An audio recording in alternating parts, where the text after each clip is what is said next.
በስመ አብ ወወልድ ወመንፈስ ቅዱስ አሐዱ አምላክ። ሊቃውንተ ቤተክርስቲያን፣ ካህናት፣ አባቶች፣ ዲያቆናት፣ ወንድሞች፣ ምዕመናት፣ አባቶች፣ እናቶች፣ እህቶች፣ ወንድሞች እንዲሁም ሕፃናት ላሰባሰበን በአምላካችን በኢየሱስ ክርስቶስ ፍጹም ሰላም በእናታችን በንጽሕት ቅድስት ድንግል ማርያም ፍጹም ሰላም እንደምን አላችሁ? ፍጥረትን ሁሉ ፈጥሮ የሚያበላ የሚያጠጣ የድንግል ማርያም ኢየሱስ ክርስቶስ የተመሰገነ ይሁን። አምላክን በድንግልና ጸንሳ በድንግልና የወለደችልን ዘላለማዊት ድንግል እመቤታችን የተመሰገነች ትሁን። ሊቀ መላእክት የመላእክት አለቃ ቅዱስ ሩፋኤል የተመሰገነ ይሁን። ቅዱሳን መላእክት፣ ቅዱሳን አበው፣ ቅዱሳን ነቢያት፣ ቅዱሳን ሐዋርያት፣ ቅዱሳን ጻድቃን፣ ቅዱሳን ሰማዕታት፣ ቅዱሳት አንስት የተከበሩ ሴቶችም ሳይቀሩ እግዚአብሔር አምላክን ባከበራቸው መጠን የተመሰገኑ ይሁኑ። አንድ 10 ደቂቃ አብረን ከእኔ ጋር እንቆያለን። ለዛሬ ትምህርታችን ርዕስ የማደርገው ግብረ ሐዋርያት የሐዋርያት ሥራ ምዕራፍ 14 ከቁጥር 22 እስመ በብዙህ ሕማም ሀለወን ንባአ ለመንግሥተ እግዚአብሔር በብዙ ጻዕር ወደ እግዚአብሔር መንግሥት እንገባ ዘንድ አለን። እግዚአብሔር መንግሥት የሚባሉ ገነት፣ መንግሥተ ሰማያት ናቸው። ወደ እነዚህ እንገባ ዘንድ በብዙ ጻዕር ነው። በዚህ ርዕስ መሰረታዊ ዓላማ የማደርገው እግዚአብሔር መንግሥት፣ ገነት፣ መንግሥተ ሰማያትን በብዙ ጻዕር ብቻ ነው ልናገኛት የምንችል እንጂ በቀላሉ ልናገኛቸው እንደማንችል መናገር ነው። በብዙ መከራ በብዙ ጻዕር ወደ እግዚአብሔር መንግሥት እንገባ ዘንድ አለን ብለውናል።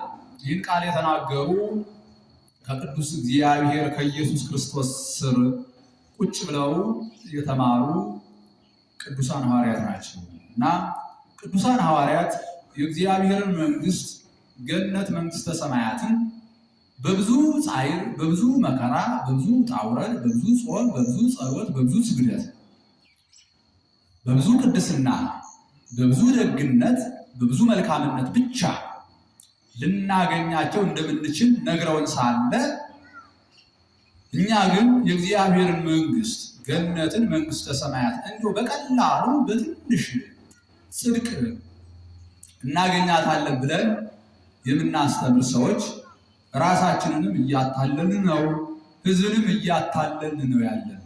ራሳችንንም እየገደል ሕዝብንም እየገደል ራሳችንንም ለዘላለም ሞት እየጣል ሕዝብንም ለዘላለም ሞት እየጣል ነው ያለ ነው። ይህን ማወቅ አለብን። የእግዚአብሔር መንግሥት እንዲህ በቀላሉ እንደ ቀልድ በትንሽ ጽድቅ የሚገኝ አይደለም። ስለዚህም ነገር እኮ ነው እና አቡነ ተክለ ሃይማኖት እና አቡነ ገብረ መንፈስ ቅዱስ እነ ቅድስት አርሴማ እነ ቅዱስ ጊዮርጊስ ጻድቃን፣ ሰማዕታት፣ ቅዱሳት አንስት ሁሉ ሳይቀሩ ብዙ መከራ ብዙ ጣውረድ ብዙ ጻዕር ያደረጉ ብዙ ተጋድሎ ያደረጉ የእግዚአብሔር መንግሥት እንዲህ በቀላሉ የምትገኝ ስላልሆነች እኮ ነው። አማን መነኑ ሰማዕት ጣዕማ ለዛ ዓለም። በእውነት ሰማዕታት የዚችን ዓለም ጣዕም ናቁ። የዚች ዓለም ጣዕም ምንድን ነው ብንል መብላቱ መጠጣቱ፣ መብላት መጠጣቱ በእርግጥ ችግር የለውም። ግን የዚህ ዓለም ጣዕም ምንድን ነው ስንል ዝሙቱ፣ ርኩሰቱ፣ ዘፈኑ፣ ጭፈራው፣ ዳንኪራው፣ ስካሩ፣ ገንዘብን መውደዱ፣ እንዲህ ያለው ተልካሻ ነገር፣ እንዲህ ያለው ከንቱ ነገር ሁሉ የዓለም ጣዕም ነው። ስለዚህም ነገር ይህንን ከንቱ ነገር ሁሉ ስለ እግዚአብሔር መንግሥት ሲሉ ንቀውታል። እንግዲህ እንኳን የእግዚአብሔር መንግሥት እንኳን ገነት መንግሥተ ሰማያት ቀርቶ በዚህ ዓለም ሰዎች ዝነኛ ለመሆን ታዋቂ ለመሆን ብዙ ጣውረድ ያደርጋሉ። በተለያየ አይነት የስፖርት ሕይወት ውስጥ ያሉ ሰዎች ለምሳሌ ቦክሰኞች በዚህ ዓለም ወርቅ ለማግኘት እርስ በርስ ደም እየተፋሰሱ ይቀጣቀጣሉ። ካራቲስቶች በዚህ ዓለም ዝነኛ ለመሆን ወርቅ ለማግኘት እርስ በርስ ደም እየተፋሰሱ ይቀጣቀጣሉ። እንዲሁ ሯጮች በዚህ ዓለም ዝነኛ ለመሆን ነፍስ ውጪ ግቢ ሩጫ ያደርጋሉ። ኳስ ተጫዋቾች እየተሰበሩ እየወደቁ እየተነሱ ወርቅ ለማግኘት ብዙ ድካም፣ የዚህ ዓለምን ዝና፣ የዚህ ዓለም ወርቅ አላፊ ጠፊው የዚህ ዓለም ከንቱ ነገር ለማግኘት ብዙ መስዋዕትነት ያደርጋሉ እና እንዲሁም ሩጫስ ከክርስትና ጋር ይመሳሰላል። እንግዲህ መቼም በዓለማችን የታወቁ ሯጮች አሉ። ኢትዮጵያውያን የሆኑ እንደነ ኃይሌ ገብረስላሴ ያሉ እንደነ ጥሩነሽ ዲባባ እንደነ ቀነኒሳ በቀለ ያሉ ሩጫ እንዴት እንደሚሮጥ ያውቃሉ። ከብዙ ሯጮች መካከል አብረው በሩጫ እያሉ ማዕከላዊ ሆነው ይሮጣሉ። ጀማሪ ሆነው ከኋላ ሆነው ሳይሆን ማዕከላዊ መካከለኛ፣ ሳይፈጥኑ ሳይዘገዩ መካከለኛ ሆነው ይሮጣሉ። ቀስ እያሉ ያዳክማሉ። አዘይ ለበዛ አሁን በ11ኛው ሰዓት ሲደወል ማለት ነው ሁሉንም በልጠው ያሸንፋሉ። የሩጫውን ስልት የማያውቁት ደግሞ ሌሎቹ በመጀመሪያ ዙሪያ ከራዱ ይወጣሉ። እንግዲህ የሩጫው ግማሽ ላይ ሲደረስ በቃ ከሜዳ አቋርጠው ይወጣሉ ማለት ነው። ደክማቸው ጥለው ሩጫውን ይወጣሉ። ክርስትና ግን እንደዚህ አይደለም። ክርስትና ቀስ ተብሎ በሂደት ስር እየሰደዱ ላይነቀሉ፣ ላይወድቁ፣ ላይደርቁ ስር እየሰደዱ እየጠነከሩ የሚሄዱበት ህይወት ነው። ዛፍ ሲወጣ ከስር ከመሰረቱ ጀምሮ ካልሆነ እንደተወጣ ዘልዬ ወገቡ ላይ ጀምሮ ይውጣ ይባል አይቻልም። ከስር ጀምሮ ክርስትናን ከስር ጀምሮ እየጠነከሩ ከዚያ በኋላ ወደ ኋላ መመለስ የለም። እርፍ ተጨብጦ ወደፊት እንጂ ወደ ኋላ የለም ብሎናል ሐዋርያው ቅዱስ ጳውሎስ። እርፍ ተጨብጦ አሁን ገበሬ እርፍ ጨብጦ ወደፊት ያርሳል። ወደ ኋላ እንዴት ያርሳል? አይወድም። ወደፊት ነው። ክርስትና እንደዚህ ነው። ወደፊት እና እንደው ደግሞ አክርሮ ደግሞ የሚወጡ አሉ። ልክ እንደና አበበ ቢቂላ ያሉ ማለት በባዶ ግን አክርረው የጨረሱ እንደዚህ አይነት ጀግኖች ካሉ ጥሩ ነው። ክርስትናን አክርሮ ጀምሮ በመሃል ሳይ ደግሞ አክርሮ መጨረስ ደግሞ አለ። እንደና አቡነ ተክለ ሃይማኖት፣ እንደና አቡነ ገብረ መንፈስ ቅዱስ፣ እንደነ ቅዱስ ጊዮርጊስ፣ እንደነ ቅዱስ ታርሲማ እንደዚህ ያሉ ደግሞ አሉ። ጻድቃን ሰማዕታት ቅዱሳን አሉ። ይህ እንኳን ባይቻል ማዕከላዊ ሆኖ እየጠነከሩ ከፍታ ላይ መድረስ ያስፈልጋል። እንደዚያ ነው እና ሐዋርያው ቅዱስ ጳውሎስ ስለ ክርስትና፣ ስለ ሕይወት፣ ስለ እግዚአብሔር መንግስት ሲናገር መልካሙን ገድል ተጋድያለሁ ይላል። ከዚያስ ሩጫዬን ፈጽሜያለሁ፣ ከዚህ በኋላ የጽድቅ አክሊል ተዘጋጅቶልኛል። መልካሙን ገድል ተጋድያለሁ። በዚህ ዓለም የጽድቅ ስራ ማስተማሩ፣ መውጣቱ፣ መውረዱ፣ መጾሙ፣ መጸለዩ፣ መስገዱ። ከዚያስ ሩጫዬን ፈጽሜያለሁ አለ። እንዴት አድርጎ ነው የፈጸመው? እንዴት አድርጎ ነው የተጋደለው? እስከ እልዋሪቆን ማለት ጽንፈ ምድር የምድር ጫፍ ማለት ነው። እስከ ምድር ጫፍ ዓለምን ዞሮ በማስተማር እና ዛሬ ብፁዓን መነኮሳት እንደዚያ ናቸው። ብፁዓን መነኮሳትን ከከተማ ወጡልን ጫካ ግቡልን የምንል ሰዎች ልንጠነቀቅ ይገባል። ምክንያቱም ሐዋርያው ቅዱስ ጳውሎስ ድንግል ነው። ተመልከቱ፣ መነኩሴ ሁሉ ድንግል ነው። ወንጌላዊ ዮሐንስ ድንግል ነው፣ መነኩሴ ነው። በጣም ብዙዎችን ማንሳት ይቻላል። በገዳም ቁጭ አላሉ። ዓለምን ዙረው ጫፍ እስከ ጫፍ እስከ እልዋሪቆን ድረስ ወንጌልን ያዳረሱ ዓለምን ያዳኑ ናቸው። የዓለም ብርሃን የሆኑ ማለት እና ብፁዓን መነኮሳት አባቶቻችን በገዳም ቁጭ ቢሉ ምንም ችግር የለውም፣ ሁሉን ትተውታል። ግን ራሳቸውን ብቻ ነው የሚጠቅሙ፣ ሌላውን አይጠቅሙ። ስለዚህ ሌላውን እናት እኛ ብቻ ድነን ከምንቀር ሌሎች የዓለም ሰዎች ይዳሉ በማለት ወደ ዓለም መጥተውልን እያስተማሩ ንስሐ እየሰጡን ቀድሰው እያቆረቡ እነርሱም በረከት አግኝተው በእኛ ምክንያት ማለት እኛን በማለት እንዲህ ስራ የሚሰሩልን ናቸው።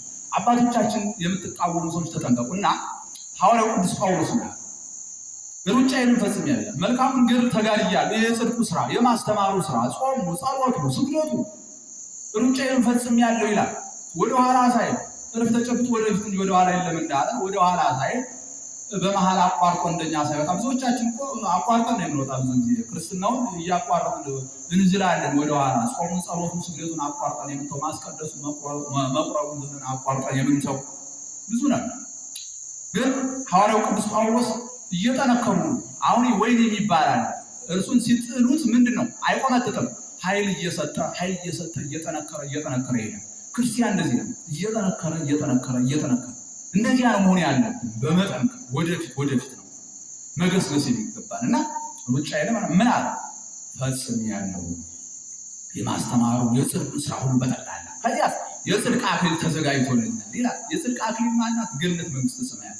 አሁን የእግዚአብሔር መንግስት የሚባሉ ገነት፣ መንግስተ ሰማያት እነዚህ አሉ። አሁን ገነት መሬት ላይ የምትገኝ ናት።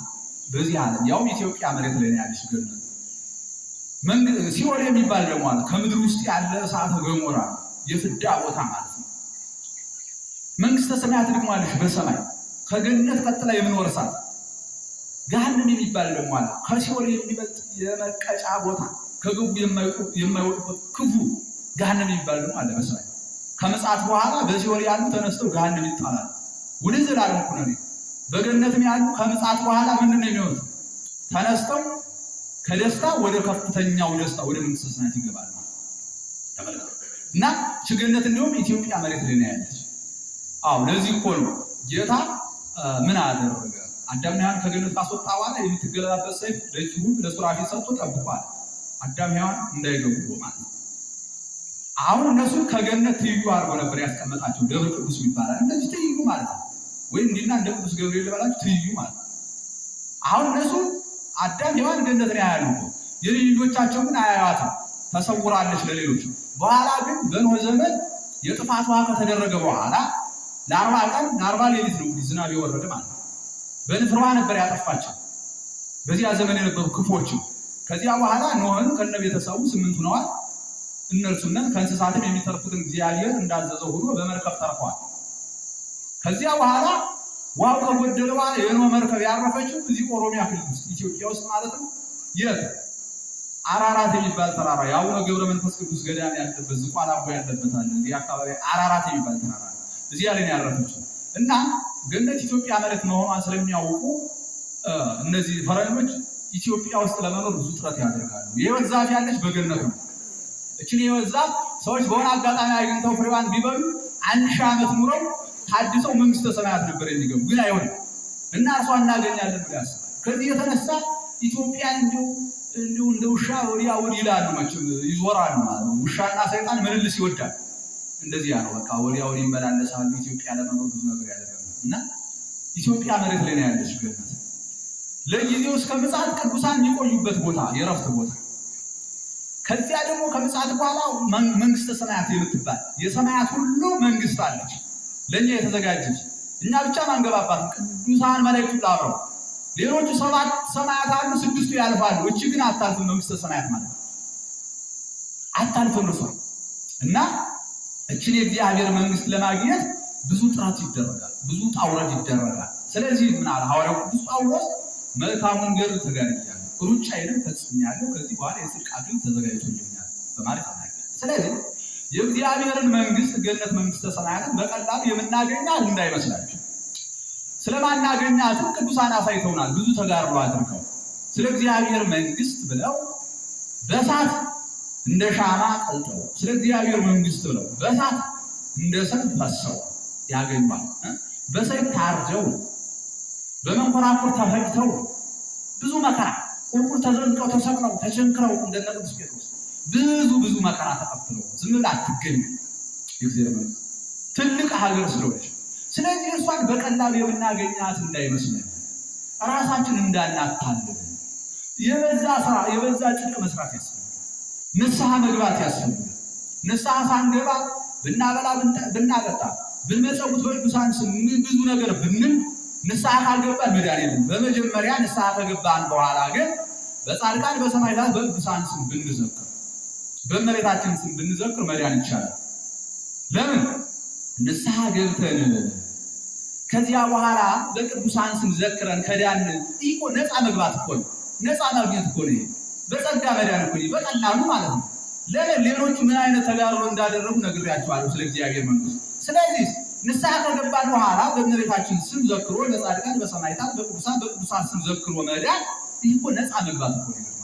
ስለዚህ በመጀመሪያ ንስሐ ሊቀድም ይገባል። ንስሐ ገብተን በሃይማኖት ጸንተን በስነ ምግባር ቀንተን ካልኖር የእግዚአብሔር መንግሥት ማግኘት አይቻልም። ይህም ካሁኑ መረዳት ማወቅ አለብን እና የጽድቁን ስራ ማብዛት የበረከቱን ስራ ማብዛት ይገባል። ብዙ ተጋድሎ ማለት ነው። መጾም፣ መጸለይ፣ መስገድ፣ የተራቡትን ማብላት፣ የተጠሙትን ማጠጣት፣ እንግዳ መቀበል፣ የተናቆቱትን ማልበስ፣ የወደቁትን ማንሳት፣ ማስቀደስ፣ ቤተክርስቲያን ማሳነጽ፣ ማስቀደስ፣ መቁረብ በጠቅላላ እንደ ሐዋርያው ቅዱስ ጳውሎስ እንዳለ በቃ ሩጫ ነው። እንግዲህ ክርስትና ማይቋረጥ ሩጫ ማለት ነው።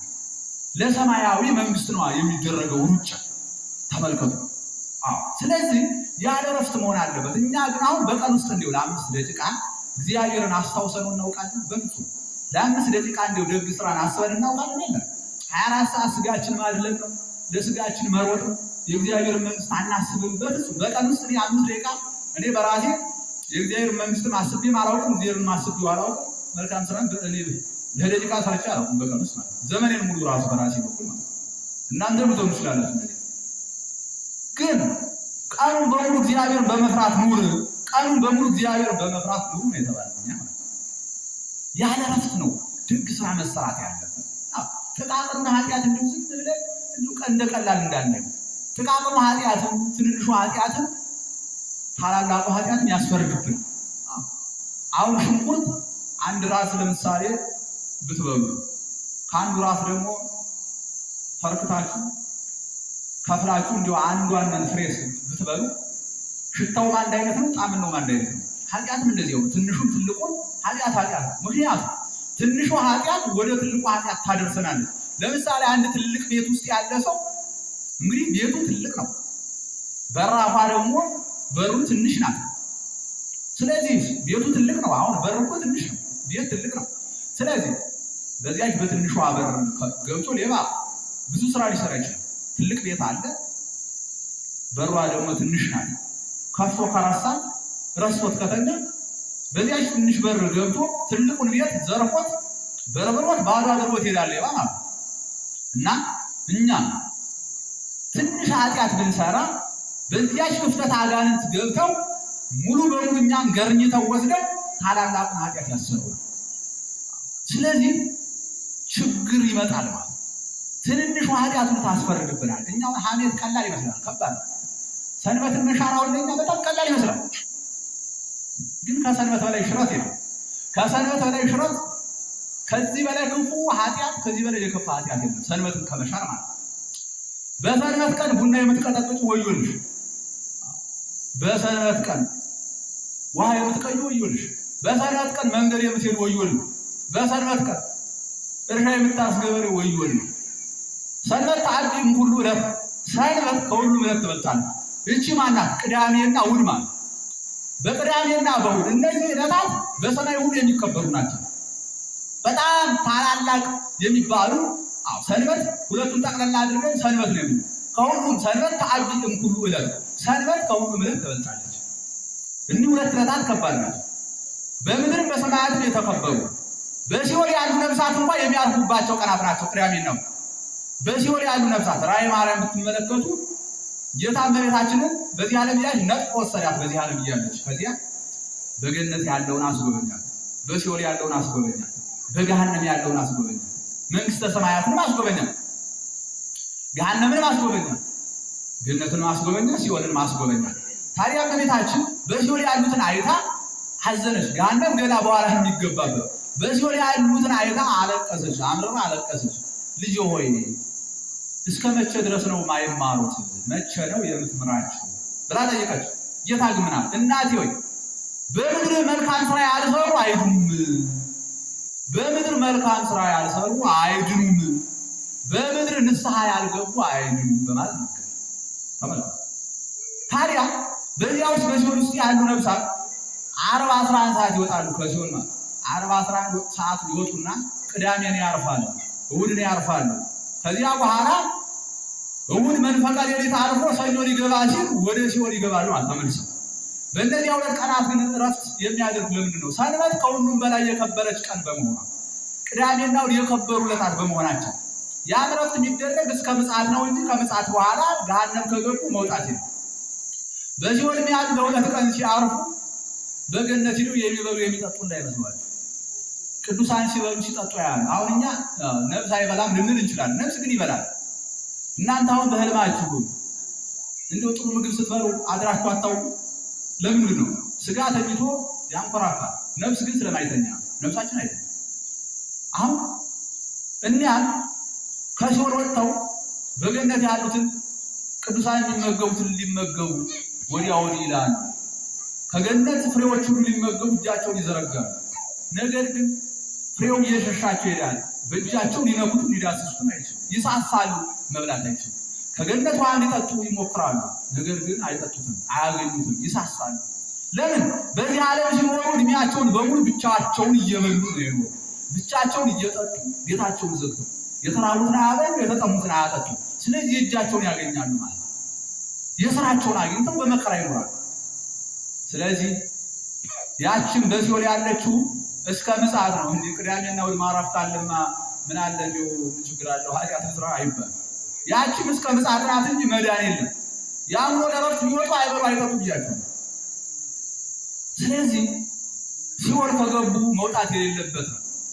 ገሃነም ደግሞ ይብሳል። ከገቡ መውጣት የሌለበት የዘላለም ሞት ማለት እና ወደ ሲኦል በየቀኑ አሁን መኪና እንዴት ነው ገልባጭ መኪና አሸዋ ይደፋል አይደል? እያመጣ ይደፋል። በዓለም ውስጥ ብዙ ነፍሳት በየቀኑ ወደ ሲኦል ሲገለበጡ ሲደፉ ነው የሚሉት። ምክንያቱም በዚህ ዓለም እኛ ክፎች ብቻ ነው የሞላነው። ደግ ሰው ከስንት አንድ ነው የሚገኝ። በጣም ከባድ። ስለዚህ እንዳንታለል ራሳችንን እንዳናታለል በቀላሉ ገነት መንግስተ ሰማያት መግባት ፈጽሞ የማይቻል ስለሆነ አጥብቆ ስራ መስራት ይገባል። ስራ መስራት ይገባል እና ሰንበት እጅግ በጣም የከበረ ነው። የሰንበት መቅዳት ያለባቸው ዓርብ 11 ሰዓት ሳይሞላ ቀድሞ መቅዳት አለበት። ከዚህ ያለ ቅዳሜና ለወሬ የሚበቃ ማለት ቀልድ እንዳይመስላችሁ። በኋላ ፍዳ መከራ እኮ ሰው ያለ አይመስለውም። ፍዳ መከራ አለ። ከሞት በኋላ ፍዳ መከራ አለ። ደስታ ህይወትም አለ። ይህን በህልም ላስረዳችሁ። ተኝታችሁ በማታ አንዳንድ ቀን እንዴት ነው ጥሩ ጥሩ ህልም ታያላችሁ። ደስ የሚል ህልም ታያላችሁ። ከሞት በኋላም እንደዚህ ያለ ለምን ስጋ ተኝቶ ነፍስ ስለማይተኛ ታያላችሁ ማለት። ሌሊቱን ሙሉ ደግሞ ስቃይ ሲያገኛችሁ ዘግናኝ የሆነ መከራ ሲያገኛችሁ ታድራላችሁ። ለምን ስጋ እያንኮራፋ ነፍስ ስለማይተኛ አይቀርም። ነፍስ ሲባል እንደው ትንሽ ነገር አድርጋችሁ እንዳትወስዱ። ነፍስኛውን ነው ያለ እንደነገርኳችሁ በህልማችሁ ከስጋችሁ ተለይታችኋል። ነፍሳችሁ ብዙ ነገር እያየ ነው። በዛ ሰዓት ግን ነፍሳችሁ ጥቃቅን ነገር ሆና ነው የምትታይ አይደለም። ሙሉ አካላችሁ ረቂቅ አካል ነው። ሙሉ አካላችሁ እንጂ ይሄን እና የስጋችሁ ምንድን እያደረገ ነው? ክፉ ስራ በማሰራት በደል በማሰራት ልብላ ልጠጣ እያለ ይገልዳዋ ስጋ ነገ ግልዱ ብሎ በመቃብር ይቀራል። ነፍሳችንን በሲኦል ማግዶ ይቀራል። ለእርሱ አይቀርለትም። ፍዳው በምጽአት አብሮ ከነፍሳችን ጋር ተዋህዶ ይነሳል። መከራ ለዘላለም ያገኛል። እንዲህ ያለ መከራ ያገኛል። ንስሐ ግን እንግባ። ንስሐ ከገባን በራሳችን ጸጉር ልክ እንኳን የሰራነው ኃጢአት ይደመሰሳል። ንስሐ ከገባን በኋላ እግዚአብሔር እኮ ማለት ነው አይ እንዲያው ትቼው ነው እንጂ እኮ በድለኸኛል ላይ እንዲያው ትቼው ነው እንጂ እኮ የሰራሽ ስራ አይደለም። ንስሐ ከገባን ገባና ይደመሰሳል። በቃ የዋሽታው ነው ይቀራል። ምንም በቃ ስለዚህ ንስሐ መግባት አለብን እና ብዙዎቻችን ግን ምንድነው እያደረግን? ንስሐንም አናስበው። ስጋችን ማስመቸት፣ ስጋችን ማድለን፣ እንብላ እንጠጣ ነው የምንለው። የምንበላበትን የምንጠጣበትን ቀን እንኳን እኮ እንመርጣለን። እንዲሁ ማክሰኞ ብንበላ ዓርብ ይከተለዋል። ሐሙስን ብንበላ እንዲሁ ዓርብ ይከተለዋል። ምን ይሻላል? እንደው መደዳ ለመብላት መደዳ ለመጠጣት ምን ይሻላል ብለን መርጠን በቃ ቅዳሜ እናድርገው።